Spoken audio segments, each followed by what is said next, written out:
Good morning mga bay.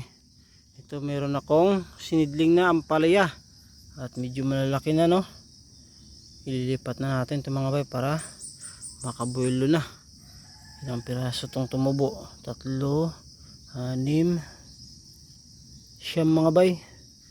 9. Tapos meron 3 na hindi tumubo. Ito namatay yung isa.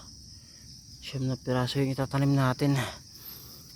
Dito natin itatanim mga bay yung pinagtaniman natin ng mga pipino kasi wala ng pipino. Natanim ko na din lahat mga bay. Yun yung iba dun. Tapos diniligan ko na din para hindi malanta mamaya mga bay kasi mukhang iinit to ngayon.